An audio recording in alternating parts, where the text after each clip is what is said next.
오늘의 사연 시작하겠습니다. 30대 후반의 평범한 직장인 남성입니다. 이제 다음 주면 이 생활도 끝이 나겠네요.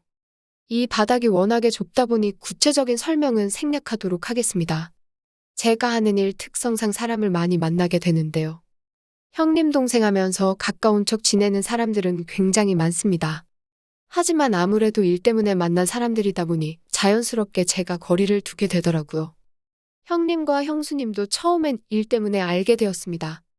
보통은 일 때문에 제가 클라이언트들에게 먼저 형님하고 하면서 친한 척 다가가는데 이 형님은 최초에는 저에게 거리감을 두던 사람입니다. 저도 싫다는 사람한테 억지로 형님거리는 스타일은 아니라서 업무적으로 진지하게 대했는데 오히려 이 형님한테는 그 편이 제가 믿음직스러워 보였나 봅니다. 그 이후로 형님은 저에게 마음의 문을 활짝 열었고 그 뒤부터는 오히려 형님의 주도로 굉장히 가깝게 지냈습니다. 하지만 전 항상 입으로는 형님거리며 친하게 지내지 사실 고객 한 명 한 명이 중요한 상황이기에 실수하지 않으려 노력하는 편입니다. 그러다 보니 하루는 형님 집에 초대를 받아 가게 되었는데 최대한 술에 취하지 않으려고 형님한테 들키지 않는 선에서 몰래 잔을 꺾어가며 마시고 있었지요. 취한 모습 보이지 않는 게 제 철칙이었는데 형님이 먼저 저한테 그렇게 사무적으로 대할 필요 없다고 하는 걸 보니 제가 술을 빼고 있는 걸 이미 눈치챘던 것 같습니다. 그런데 오히려 형님이 일 외적으로도 정말 동생 삼고 싶어서 그러는 거고 그럴 생각 없으면 내 집에도 초대 안 했으니 집에서는 긴장을 풀어도 된다는 겁니다. 무슨 실수를 해도 술 먹고 일어난 일은 다 용서를 해주겠다 하는 거죠. 그래서 저도 그때부터 긴장 풀고 술을 마시기 시작했습니다. 그래도 술자리 시작은 같이 했는데 이미 형님은 저보다 벌써 소주를 2병이나 더 넘게 마신 상황이었고 결국 형님은 술을 이기지 못하고 소파에 기대서 잠에 들어버렸습니다. 난데없이 끝난 술자리에 당황스러웠습니다.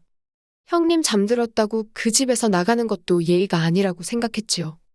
특히 집에 고가의 물건들이 많았는데 혹시나 그게 없어지기라도 한다면 제가 독박 쓰는 거고 없어지는 게 없다 하더라도 아무거나 저한테 뒤집어 씌울 수도 있지 않겠나 하는 생각에 그냥 어쩔 줄도 모르고 그 집에 계속 있었습니다. 그런데 얼마 지나지 않아서 문 열리는 소리가 나더라고요. 형수님이 돌아오셨던 겁니다. 형수님은 말로만 들었었지 그동안은 한 번도 만난 적이 없는 사람이었습니다. 그런데 형수님 나이가 그렇게 어릴 거라고는 생각도 못했어요. 고리타분한 직장인 복장을 하고 있었는데 나이도 거의 제 또래로 보였고 화장이 조금 진한 것 같기는 했지만 오히려 그 편이 자기 관리가 철저한 사람처럼 보이기도 했습니다. 형수님이 문을 열고 들어오는데 저는 소파에 얼어붙어서 그 장면을 지켜만 보고 있었지요. 피곤해 지친 의욕 없는 표정으로 형수님은 발을 접어 신발에서 발을 빼내고 있는데 일에 지쳐 있어서 그런 건지 소파에 난생 처음 보는 남자가 앉아 있었는지는 신경도 안 쓰는 듯 했습니다. 어떻게 해야 하나 하다가 그냥 인사를 먼저 하기로 하고 자리에서 일어나 문 앞으로 갔습니다. 처음 뵙겠습니다 하고 고개 숙여 인사하는데 형수님이 엄청난 목소리로 놀라더라고요. 당연히 기대도 못한 처음 보는 사람이 집안에 있고 방심하고 있는데 난데없이 큰 소리로 인사를 하니 얼마나 놀랐겠어요. 그런데 형수님은 깜짝 놀라면서도 제가 누군지 지금 무슨 상황이 궁금한 건지 그게 아니고 후다닥 신발장으로 나가서는 다시 신발을 신더라고요. 그때 조금 눈치를 채긴 했는데 저는 형수님이 신발을 다시 신는 걸 보고 제가 무슨 집에 무단으로 들어온 침입차라고 생각해서 집 밖으로 도망치려는 건가 싶어서 화들짝 놀라 현관문으로 형수님을 쫓아나갔습니다. 형수님은 허둥지둥 신발을 신고 있었는데 뒤꿈치까지 밀어넣는다고 어디에 가지도 못하고 문 앞에서 낑낑거리고 있었어요. 그래서 형수님한테 오해하지 말라고 저 이상한 사람 아니고 형님이 지금 술에 만취해서 잠이 드셔서 오도 가도 못하게 된 상황이라는 걸 설명했습니다. 형수님은 설명을 듣고 상황을 이해한 것 같지만서도 저보고 계속 저쪽으로 가라고 하더라고요. 왜 그러는 건가 했습니다. 제가 이상한 사람이 아니라는 건 충분히 설명을 했을 텐데 왜 이렇게 저를 거부하는지 싶었는데 긴박한 상황이 끝나고 나니 그 이유를 알겠더라고요. 중문 안쪽으로 가득히 갇혀있는 시큼한 냄새가 바로 원인이었습니다.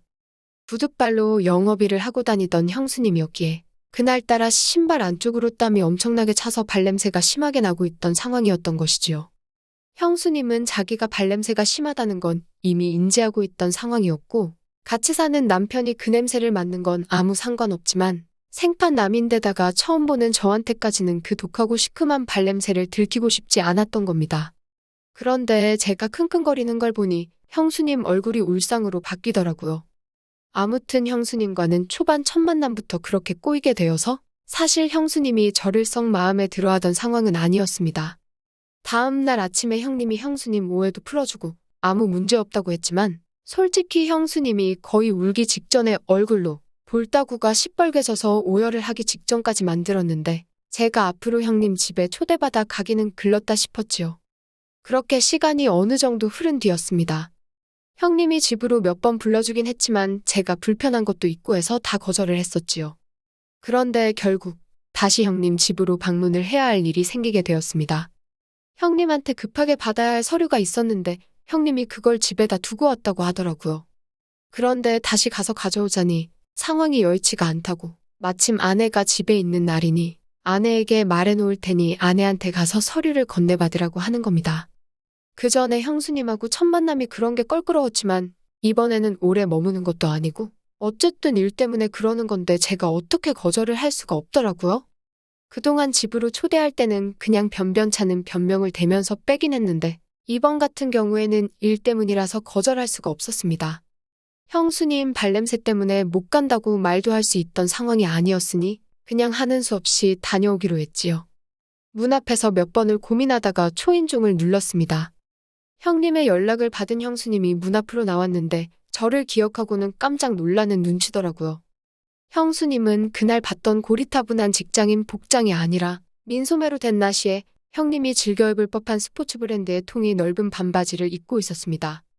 저도 모르게 시선이 형수님의 발 쪽으로 향했는데 발은 맨발이었어요. 형수님이 저를 보고는 당황해서는 어쩔 줄을 모르더라고요. 서류만 건네주면 되는 상황인데 왜 저러나 싶었어요. 저를 문 앞에 세워놓고 벌 주는 것도 아닌데 문 앞에서 기다리라면서 계속 시간을 끌더라고요. 자세히 귀 기울여 들어보니 형님한테 전화를 걸고 있는 것 같았습니다. 형님은 일 때문에 바쁘다 했으니 전화를 받을 수 있는 상황이 아닌 것처럼 보였습니다. 계속해서 전화기에서는 아무런 응답이 없었거든요. 결국 형수님이 문 앞으로 고개를 빼꼼 빼더니 드려야 하는 서류가 대체 뭐냐고 자기는 도무지 봐도 모르겠다고 하고서는 저보고 서류를 알아서 찾아서 가져가라고 현관문을 그제서야 열어주더라고요. 문틈으로 급하게 봐서 자세히는 못 봤는데 집에서 편하게 입고 있는 복장을 봤는데 형수님이 평소에도 관리를 엄청 열심히 하고 있다는 걸 딱 봐도 알겠더라고요. 서 있는 자세를 봐도 요가 같은 걸 하는지 등이 곧게 뻗어 있고 뒤로 틀어묶은 머리로 보이는 목선과 어깨로 떨어지는 곡선을 봐도 평소에도 자기 겉모습에 엄청 신경을 쓰는 사람이라는 걸 알겠더라고요. 아무튼 저는 서류를 가지러 왔으니 서류를 챙기러 형님의 서재로 들어갔습니다. 형수님이 못 찾을 법한 게 업무 관련해서 서류가 이것저것 형님 책상 위에 널브러져 있더라고요. 제가 필요한 서류만 챙겨서 서재를 빠져나오니 형수님이 저를 보고 살짝 미안한 표정을 지으면서 기다리고 있었어요. 괜히 눈치도 보이고 하니 형수님한테 고개 숙여서 그때 죄송했다고 사과를 하고 볼일 다 봤으니 이만 가보겠다 하고 현관문 쪽으로 몸을 돌렸습니다. 그런데 형수님이 저를 불러 세우더라고요. 오해도 풀 겸 방금 밖에서 벌석에 가만 세워둔 거 사과도 할 겸해서 뭐 차라도 하나 내줄 테니 그거라도 마시고 가라고 하는 거예요. 그래도 제 앞에서 그러고 있기에는 민망했는지 어느샌가 옷으로 꽁꽁 싸매고 밖으로 나왔습니다. 생각한 것과는 다르게 저를 그렇게 어렵게 대하지는 않아서 한시름 놓이더군요. 형수님도 형님 마냥 솔직하고 좋은 사람이었습니다. 물론 실례란 걸 알기에 그날 발냄새에 대해서는 언급조차 하지 않았습니다. 그렇게 인연을 이어오던 가운데 시간이 지난 어느 날 형님에게서 전화가 왔습니다. 형님은 자기 사업을 해외에 크게 한번 확장을 해보고 싶다고 했어요. 마침 해외에 친한 친구가 오래전에 이민을 가서 살고 있다고 그쪽 상황은 어떤지 답사 좀 다녀오겠다고 하더군요. 그 와중에 저랑 진행하고 있던 프로젝트도 하나 있었는데 해외에 사업을 한다고 해도 그걸 접을 생각은 없으니 일단은 필요한 대로 알아서 제가 맡아서 하고 있으라 했습니다. 한 가지 더 부탁하기를 자기가 없는 동안 그래도 너무 남이라 생각하지 말고 형수님이 나이차도 있고 해서 외로움을 많이 타는 사람이라고 근근히 들러서 안부도 묻고 관심 좀 가져달라 부탁을 하더군요. 어려울 게 없는 일이었습니다. 이미 저는 그때 형수님도 형님만큼 저에게 있어 소중한 사람이었고 어차피 집이 제가 살던 곳에서 가까웠기에 어려울 거 없다고 걱정 말라 대답했습니다. 형님은 일단 처음이니 2달 일정으로 해외에 머물기로 했어요. 처음 며칠간은 국제전화로 전화를 했는데 제가 형수님을 중간중간 찾아가 보겠다 했지만 솔직히 형님도 없는데 형수님만 있는 집에 불쑥 저 혼자 찾아가기도 뭐하고 특별히 무슨 일이 있거나 형님이 직접 부탁할 때까지는 제가 먼저 찾아가지는 않았습니다. 오히려 제가 나서서 그러면 이상한 오해를 받을 수도 있고 오지랖이지 않겠나 하는 생각이 들었지요. 그러다 그렇게 형님이 해외로 떠난 지 1달쯤 되었을 때였습니다. 형님한테 전화가 와서 아내가 많이 아픈 것 같은데 혹시 응급실에 좀 데려다 줄 수 있느냐는 급한 연락을 받게 되었습니다.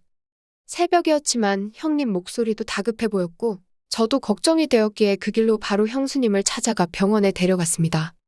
병원에서 밤을 새고 나서 이제 집에 가도 좋다는 말을 듣고야 형수님을 모시고 집으로 돌아오게 되었지요.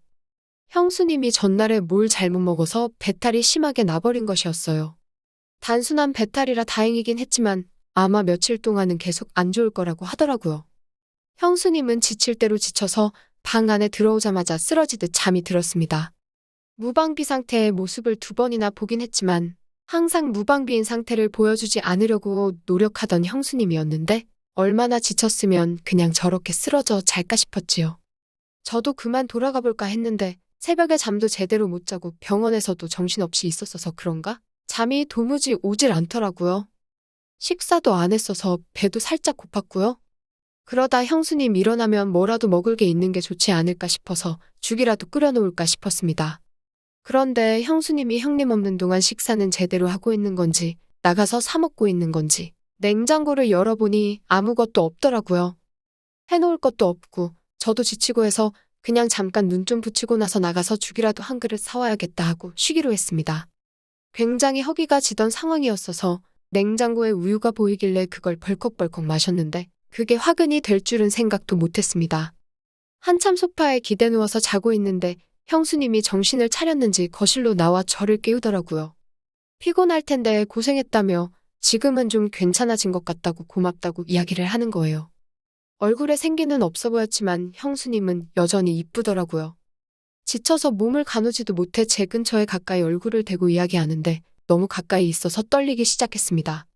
저도 모르게 긴장을 하고 있는데 배에서 갑자기 안 좋은 느낌이 나더라고요. 제가 깔끔 떠는 성격은 아니지만 성격상 집이 아닌 곳에서는 일을 잘 보지 못하는 편인데 그 순간만큼은 참을 수가 없더라고요. 그래서 형수님한테 더는 못 참겠어서 그런데 실례지만 화장실 좀 쓰겠다고 하고 후다닥 일을 보고 나왔습니다. 형수님이 걱정하듯 쳐다보다가 혹시 냉장고에 있던 우유를 마신 거냐 묻더라고요. 그걸 버린다는 걸 깜빡했다고. 자기도 그 우유가 상한지도 모르고 마셔서 이렇게 된 것 같다고 하는 거예요. 다행히 저는 조금밖에 마시지 않아서 크게 탈이 나지 않았는데 한동안 집에 먹을 게 없어서 그 우유를 몇 끼에 걸쳐서 먹은 형수님은 탈이 나고 말았던 겁니다. 아무튼 저는 다행히 병원 신세를 질 만큼까지는 아니었는데 형수님이 이제 우리 쌤쌤이라고 하면서 웃더라고요. 제가 그때 발냄새 맡은 거나 배탈이 나서 우리 집에서 일을 보고 나온 저나 이제 서로 비슷하게 하나씩 한 건 한 거 아니냐고요. 어느덧 2사람은 이런저런 이야기를 주고받고 있었고 상황이 많이 호전된 형수님이나 저나 그 분위기를 맨정신으로 이어나가기는 힘들었나 봅니다. 그래서 형님이 애지중지하던 양주를 찬장에서 꺼내와서 서로 술을 1~2잔씩 걸치며 이야기를 이어나갔지요. 돈도 잘 벌면서 무슨 돈을 그렇게 더 벌고 싶어서 해외까지 2달이나 나가 있는 거냐며. 형수님은 자기가 이러는 게 잘못하는 게 아니고 아직도 젊은 아내인 자기를 두고 2달이나 독수공방을 시킨 형님 탓이나 마찬가지라고 하면서 기왕 우리 둘이 서로에게 못 볼 모습 보인 김에 아예 우리 둘 사이는 아무런 비밀 없이 허물없이 지내보면 어떻겠냐는 제안을 해오더군요. 평소에 신세지고 정말 저희 형님이나 마찬가지라고 생각했던 사람이지만 술 기운이었나 아니면 화기애애한 분위기 때문이었나. 그 선을 넘는 데까지 결정을 내리는 데는 5분도 채 걸리지 않았습니다. 그만큼 형수님의 미모는 대단했고 유혹은 이겨내기 힘들었기 때문이었지요. 밤 공기에 차가워진 형수님의 머리카락이 제 어깨에 가까이 닿아 있었습니다. 형님이 오려면 1달이라는 시간이 더 남았으니 그 시간 동안은 그냥 현실에 충실한 게 어떻겠냐는 형수님의 제안에 저도 모르게 그러자고 대답을 하고 말았습니다. 그러고부터는 아예 저는 형님 집에서 출퇴근을 하게 되었지요. 형님이 형수님은 잘 지내냐는 연락을 걸어왔을 때 저는 대담하게 안 그래도 형수님하고 같이 있다고 목소리 한번 들어보겠냐고 말하고는 형수님을 전화기에 바꿔줬습니다. 형님은 오히려 자기가 그냥 지나가면서 한 부탁인데 이렇게 잘 들어준다며 한국에 돌아오면 자기가 거하게 한턱 쏘겠다고 고맙다고 하더라고요.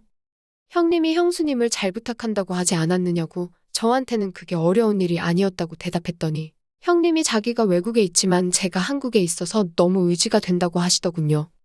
그렇게 원래는 형님이 지난달에 귀국을 했어야 했지만 사업차 답사나간 게 볼게 더 있는 것 같다고 해서 30일을 더 연장하게 되었습니다.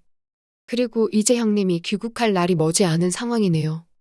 형수님은 그동안 형님하고 결혼 후에 부부 사이로 같이 했던 수보다 요 2달도 안 되는 사이에 저와 함께한 시간이 훨씬 더 많다고 아쉽다고 하더군요. 형님이 아예 해외에서 하는 사업이 잘 되어서 한동안 해외를 오며 가며 했으면 좋겠다고 합니다. 제가 형님의 신뢰를 저버린 건 알고 있습니다. 욕먹어 마땅한 일이지요. 다음 주면 형님이 돌아오는데 저는 그 짧은 시간 동안에 형수님에게 진심이 되어버린 것 같습니다. 형수님은 형님이 돌아오면 다시 원래의 인생으로 돌아가겠다며 아쉬워하긴 하지만 이젠 제가 더는 멈출 수가 없을 것 같네요. 앞으로가 기대가 되기도 하고 걱정도 되기도 합니다. 또 찾아주셔서 감사합니다. 매일 새롭고 흥미로운 사연으로 찾아뵙겠습니다. 구독과 좋아요 잊지 마시고 다음 사연으로 다시 찾아뵙겠습니다. 감사합니다.